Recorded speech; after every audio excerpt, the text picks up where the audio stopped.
Second method है induction. Induction method में क्या होगा कि हम एक चार्ज बॉडी को अनचार्ज बॉडी के कांटेक्ट में लाएंगे। इसको एक एक्सपेरिमेंट से समझते हैं। एज्यूम करते हैं कि एक अनचार्ज स्फीयर है। इस अनचार्ज स्फीयर को नाम दे देते हैं ए। अब ये स्फीयर जो है मेटेलिक है, तो इसके पास एटम्स जो है उनके इलेक्ट्रॉन और प्रोटॉन, मतलब इलेक्ट्रॉन जो है वो एक तरफ शिफ्ट हो सकते हैं। इसके पास में हम एक पॉजिटिवली चार्ज बॉडी लेके आए। इस पॉजिटिव चार्ज बॉडी को एक ही कांटेक्ट में लाने पे क्या होगा,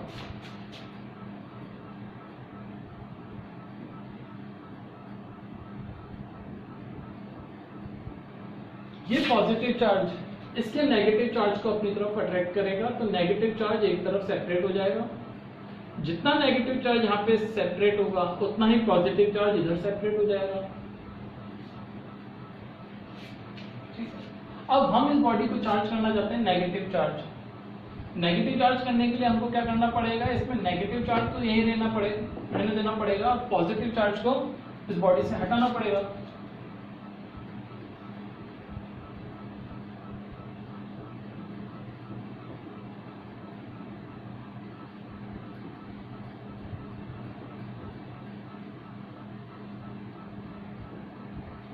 तो इसके लिए एक प्रोसेस होता है जिसको हम बोलते हैं अर्थिंग। अर्थिंग में क्या होता है कि जब भी हमारे पास किसी बॉडी में एक्सेस चार्ज हो, तो एक्सेस चार्ज को उस बॉडी से रिमूव करने के लिए हम एक मेटलिक वायर को अर्थ से कनेक्ट कर देते हैं। तो जितना भी एक्सेस चार्ज होता है वो पूरा अर्थ में ट्रांसफर कर जाता है। इस मेथड को हम क्या बोलते हैं, अर्थिंग। अर्थिंग करने से क्या होगा कि जितना भी एक्सेस में पॉजिटिव चार्ज है वो पूरा कहाँ शिफ्ट कर जाएगा, अर्थ में शिफ्ट कर जाएगा। तो यहाँ पे ओनली कौन सा चार्ज आ जाएगा, नेगेटिव। अभी क्वेश्चन ये आता है कि नेगेटिव चार्ज अर्थिंग में क्यों नहीं जाएगा, मतलब अर्थ में क्यों नहीं शिफ्ट होगा।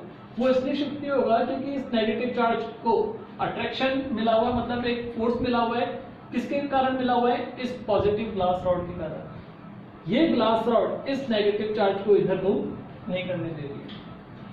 अब जब हमारा अर्थिंग का पूरा काम हो चुका है तो ये पॉजिटिव चार्ज पूरा शिफ्ट हो चुका है और यहाँ पे ओनली रह गया है नेगेटिव चार्ज।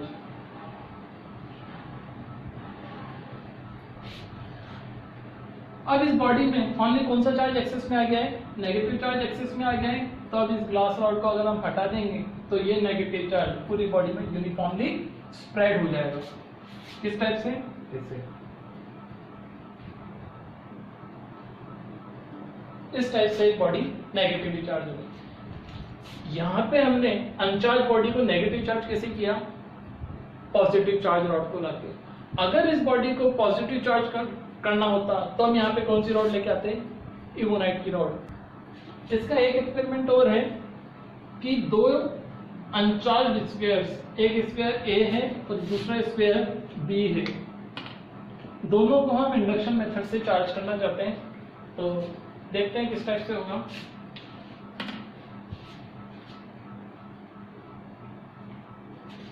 आप भी ट्राई कर सकते हैं। ए बी, मैं एक स्फीयर को नेगेटिव चार्ज करना चाहता हूँ और एक को पॉजिटिव चार्ज करना चाहता हूँ, और ए को नेगेटिव करना है और बी को पॉजिटिव करना है। तो उसके लिए हमको क्या करना पड़ेगा, वो एक ग्लास रॉड लानी पड़ेगी। इस ग्लास रॉड को हमने सिल्क से रख किया था, इसलिए पॉजिटिव चार्ज हो चुकी थी फर्स्ट केस में। सेकंड केस में क्या होगा,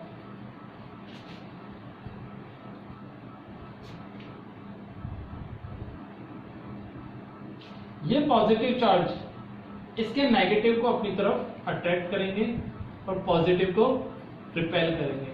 दोनों का अमाउंट सेम होगा, जितने पॉजिटिव नेगेटिव चार्ज यहाँ सेपरेट होंगे उतने ही पॉजिटिव चार्ज इस तरफ सेपरेट होंगे। अब इन दोनों के बीच में डिस्टेंस बहुत कम है, डिस्टेंस बहुत कम क्योंकि इंडक्शन मेथड करना है तो उसके लिए इलेक्ट्रिसिटी फोर्स इफेक्टिव होना चाहिए। अब ये पॉजिटिव चार्ज इसके नेगेटिव को अपनी तरफ अट्रैक्ट करेगा। यहाँ मैंने प्रेजेंटेशन के लिए 5 पॉजिटिव साइन शो किए हैं, तो यहाँ पे 5 नेगेटिव साइन शो कर रहा हूँ। सिमिलरली यहाँ पे 5 पॉजिटिव साइन शो कर रहा हूँ। तो हमने देखा इस बॉडी को इस बॉडी में चार्ज का सेपरेशन हो चुका है। चार्ज सेपरेट होने के बाद इस स्फीयर को और इस स्फीयर को, दोनों को हमको क्या करना पड़ेगा, अर्थिंग। अब इस बॉडी को पॉजिटिव चार्ज साइड से अर्थिंग करेंगे और इस बॉडी का नेगेटिव चार्ज साइड से अर्थिंग करेंगे।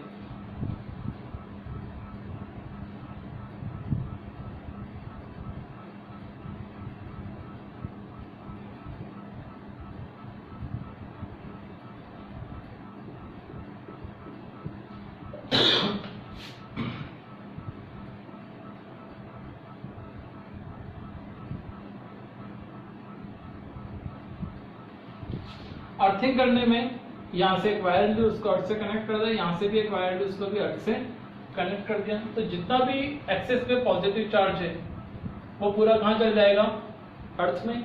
अब इस नेगेटिव चार्ज को अट्रैक्ट करने वाला कोई नहीं है, तो ये नेगेटिव चार्ज भी कहाँ चल जाएगा, अर्थ में। तो फाइनल कंडीशन के बाद क्या होगी उसको आगे देखते हैं।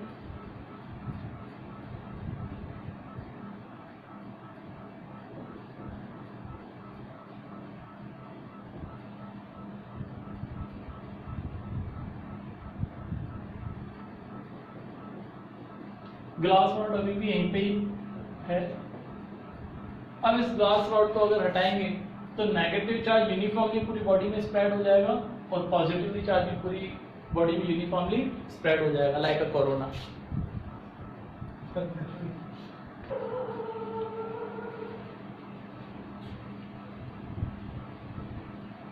चार्जिंग का अगला मेथड है कंडक्शन। कंडक्शन में हमको क्या होगा कि एक चार्ज बॉडी को दूसरे अनचार्ज बॉडी से कनेक्ट करना पड़ेगा। अब दूसरी जो बॉडी से कनेक्ट करेंगे वो चार्ज भी हो सकती है या फिर अनचार्ज भी हो सकती है। तो यहाँ पे चार्ज जो फ्लो करेगा वो एक मेटेलिक वायर से फ्लो करेगा और उस मेटेलिक वायर को हम क्या बोलेंगे, कंडक्टर। नॉर्मली दो टाइप के मटेरियल्स होते हैं, कंडक्टर्स और इंसुलेटर्स। कंडक्टर्स वो मटेरियल्स होते हैं जिनमें कि फ्री इलेक्ट्रॉन होते हैं, मतलब कि चार्ज एक जगह से एक एटम से दूसरे एटम में या फिर एक मेटलिक बॉडी से दूसरी मेटलिक बॉडी में ट्रांसफर कर सकता है। और इंसुलेटर्स वो होंगे जिनमें फ्री इलेक्ट्रॉन नहीं होंगे, मतलब वहां पे चार्ज ट्रांसफर नहीं हो सकता। कंडक्शन। बच्चों, कंडक्शन मेथड को समझने के लिए हमने एक क्वेश्चन लिया है। यहाँ पे तीन बॉडीज हैं, एक बॉडी ए है, दूसरी बॉडी बी है, तीसरी बॉडी सी है। ए बॉडी का जो चार्ज है वो 10 कूलाम है। कूलाम जो है चार्ज की यूनिट होती है। बी का चार्ज -5 कूलाम है और सी का जो चार्ज है वो 0 कूलाम है। मतलब ये पॉजिटिवली चार्ज बॉडी है, ये नेगेटिवली चार्ज बॉडी और ये न्यूट्रल। इस क्वेश्चन में सबसे पहले हम ए को बी से कनेक्ट करेंगे बाय कंडक्टिंग वायर, फिर बी को सी से कनेक्ट करेंगे बाय कंडक्टिंग वायर, फिर ए को सी से कनेक्ट करेंगे। ये प्रोसेस करने के बाद ए, बी और सी का फाइनल चार्ज हमको फाइंड आउट करना है। अब सबसे पहले किसको कनेक्ट करना है, ए और बी को कंडक्टिंग वायर से। तो हमने इनके बीच में क्या लगा दी, एक कंडक्टिंग वायर लगा दी। कंडक्टिंग वायर लगाने से चार्ज फ्लो करना स्टार्ट कर देगा। कब तक फ्लो होगा, जब तक दोनों का चार्ज इक्वल नहीं हो जाता। तो दोनों का चार्ज इक्वल फाइंड आउट करने के लिए ए और बी के चार्जेस का मीन फाइंड आउट करेंगे। तो जो नया चार्ज है ए और बी का वो होगा 10 - 5/2। चलिए इसको ऐसे लिखते हैं, +10 प्लस मीन निकालने के लिए दोनों के चार्जेस को ऐड करेंगे और उसमें 2 का डिवाइड कर देंगे। 10 प्लस माइनस माइनस, तो नया चार्ज कितना हो गया। अब ए बॉडी का चार्ज 2.5 कूलाम हो गया है और बी बॉडी का चार्ज भी कितना हो गया है, 2.5 कूलाम। मतलब अब बी बॉडी जो है वो नेगेटिव चार्ज नहीं, ये भी पॉजिटिव चार्ज हो चुकी है। और ये जो बॉडी थी जिसका 10 सी चार्ज था, 10 कूलाम चार्ज था, अब उसका चार्ज कितना रह गया, ओनली 2.5। ठीक है, तो charge of A equal to charge of B equal to 2.5 C. Second case में हमको बी और सी को कंडक्टिंग वायर से कनेक्ट करना है। अब बी का चार्ज ये नहीं होगा, अब बी का चार्ज होगा 2.5 सी। तो 2.5 सी या 2.5 कूलाम एंड 0 कूलाम का मीन फाइंड आउट करेंगे। तो नया चार्ज बी का और सी का वो होगा 2.5 सी प्लस 0/2।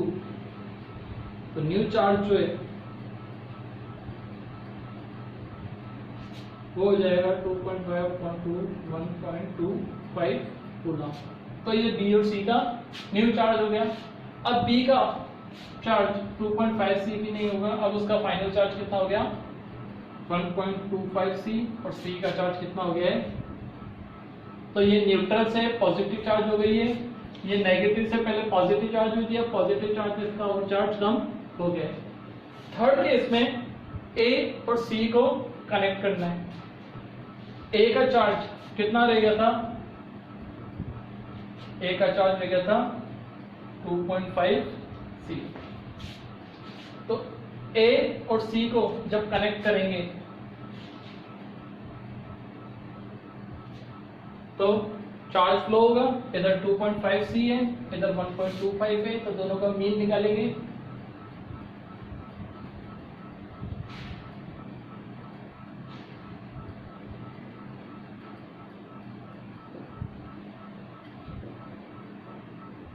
तो फाइनल चार्ज हो गया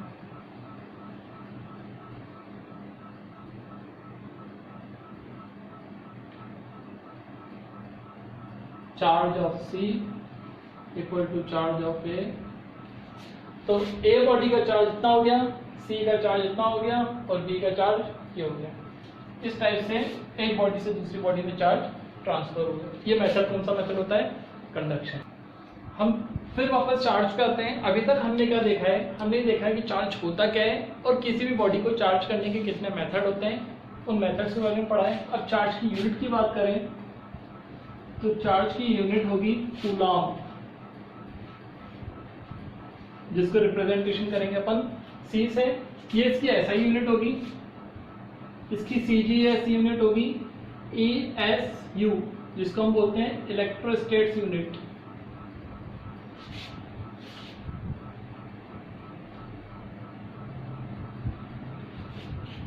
ये इसकी सीजीएस यूनिट है। इसके बाद हम बात करते हैं चार्जेस की प्रॉपर्टीज की।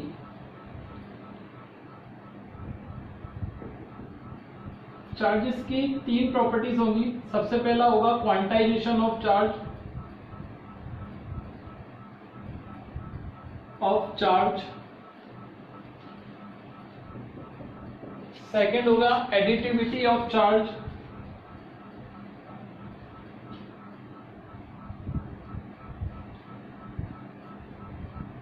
एंड थर्ड रहेगा कंजर्वेशन ऑफ चार्ज।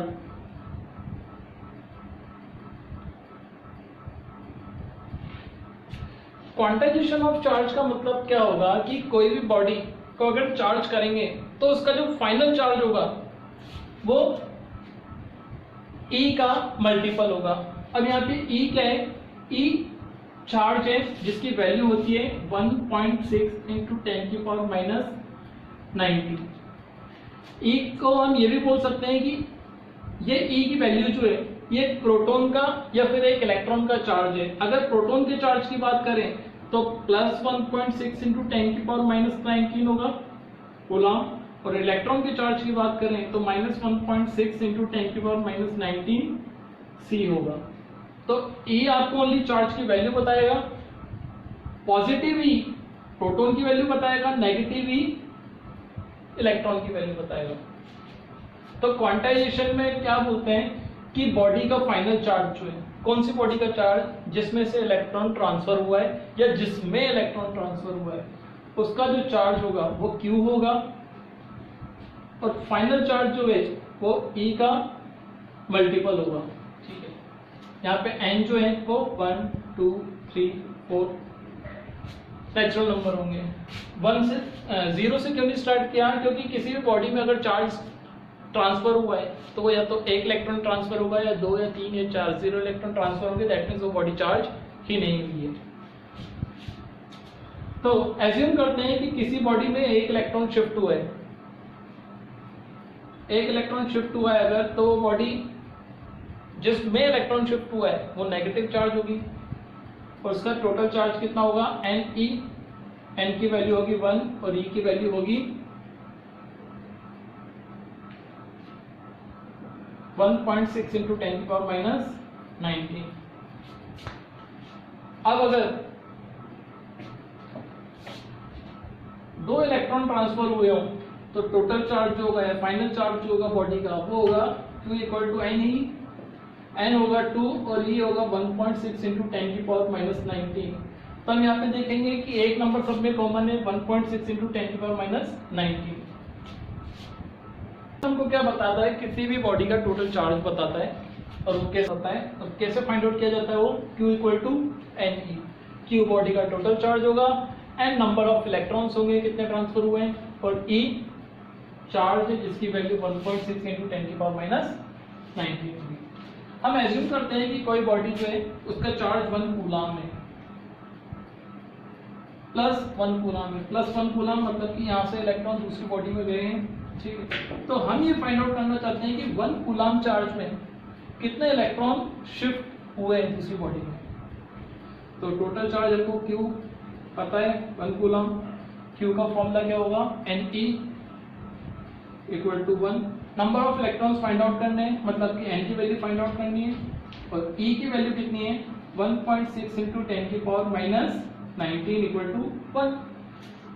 तो N की वैल्यू फाइंड आउट करने के लिए N यही रहेगा, 1.6 आ जाएगा डिवाइड में, तो N equal to 1 upon 1.6 into 10 की पावर माइनस 19, पॉइंट हटाया 10 इक्वल 10 और 20 1 अपॉन 16 0.0625 इंटू 10 की पावर 20। तो स्टैंडर्ड फॉर्म में हो गया 6.25 इंटू 10 की पावर 18।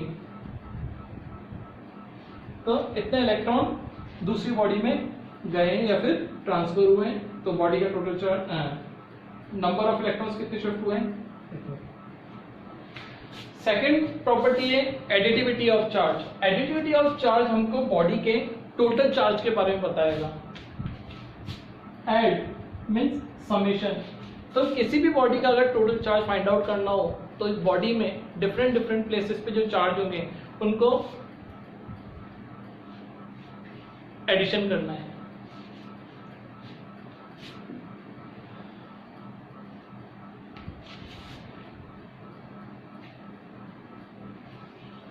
फॉर एग्जाम्पल एक बॉडी है, इस बॉडी में डिफरेंट डिफरेंट प्लेसेस पे डिफरेंट डिफरेंट चार्ज प्लेस्ड है। एज्यूम करते हैं कि यहाँ पे प्लस 2 कूलम चार्ज है, इधर माइनस 3 कूलम चार्ज है, इधर माइनस 5 कूलम चार्ज है, इधर 2 कूलम चार्ज है पॉजिटिव में, और इधर माइनस 2 कूलम चार्ज। तो बॉडी का जो टोटल चार्ज होगा वो कौन बताएगा, एडिटिविटी ऑफ चार्ज। तो एडिटिविटी ऑफ चार्ज बॉडी का टोटल चार्ज बताता है। और ये कैसे होगा, फाइनल चार्ज Q जो होगा वो इन सबका समेशन होगा, प्लस 2C माइनस 3C फिर minus 2C minus 5C plus 2C plus 2C minus 2C minus 8C। तो ये बॉडी जो है वो कैसी चार्ज है, नेगेटिवली चार्ज बॉडी है, ठीक है। एंड लास्ट प्रॉपर्टी है conservation of charge. Conservation charge of charge हमको ये बताता है कि charge neither being create nor being destroyed, it only transfer from one body to another body.